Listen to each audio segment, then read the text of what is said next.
ಬಿರಿಯಾನಿ ತಿನ್ನಬೇಕು ಅನ್ನಿಸ್ತಾ ಇರುತ್ತೆ, ಆದರೆ ಚಿಕನ್ ಮಟನ್ ಮಾತ್ರ ಬೇಡ ಅನಿಸುವಾಗ ಈ ಪ್ಲೇನ್ ಕುಷ್ಕಾನ ಟ್ರೈ ಮಾಡಿ. ಬಿರಿಯಾನಿಗೆ ಟಫ್ ಕೊಡೋ ಹಾಗಿರುತ್ತೆ.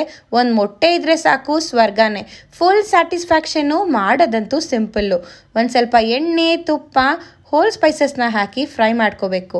2 ಮೀಡಿಯಮ್ ಸೈಜ್ ಈರುಳ್ಳಿ, ಒಂದು 4ರಿಂದ 5 ಹಸಿಮೆಣ್ಸಿನ್ಕಾಯನ್ನ ಹಾಕಿ ಫ್ರೈ ಮಾಡ್ತಾ 1 ಸ್ಪೂನ್ ಶುಂಠಿ ಬೆಳ್ಳುಳ್ಳಿ ಪೇಸ್ಟ್ನ ಹಾಕ್ಕೊಂಡು ಹಸಿ ವಾಸನೆ ಹೋಗೋವರೆಗೂ ಫ್ರೈ ಮಾಡ್ಕೋಬೇಕು. 1-3 ಟೊಮ್ಯಾಟೋನ ಈ ರೀತಿ ರೌಂಡಾಗಿ ಕಟ್ ಮಾಡ್ಕೊಂಡು ಹಾಕ್ಕೊಂಡು ಪುದೀನ ಸೊಪ್ಪು, ಕೊತ್ತಂಬರಿ ಸೊಪ್ಪನ್ನ ಹಾಕಿ ಟೊಮ್ಯಾಟೊ ಎಲ್ಲ ಸಾಫ್ಟ್ ಆಗೋವರೆಗೂ ಫ್ರೈ ಮಾಡ್ತಾ ಉಪ್ಪು, ಕಾಶ್ಮೀರಿ ಚಿಲ್ಲಿ ಪೌಡರ್, ಒಂದು ಸ್ವಲ್ಪ ಅರಿಶಿನ ಪುಡಿ, ಧನಿಯಾ ಪುಡಿ, ಬಿರಿಯಾನಿ ಮಸಾಲಾನ ಹಾಕಿ ಎಣ್ಣೆ ಬಿಡೋವರೆಗೂ ಫ್ರೈ ಮಾಡ್ಕೋಬೇಕು.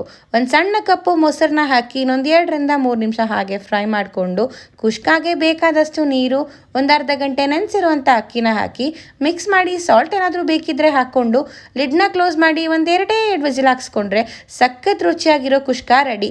ಸಂಡೇ ಏನಿಲ್ಲ ಅಂದರೂ ಪರವಾಗಿಲ್ಲ, ಈ ಥರ ಕುಷ್ಕಾ ಜೊತೆ ಒಂದು ಮೊಟ್ಟೆ ಇದ್ದರೆ ಸಾಕು ಅನ್ನೋರು ಟ್ರೈ ಮಾಡಿ.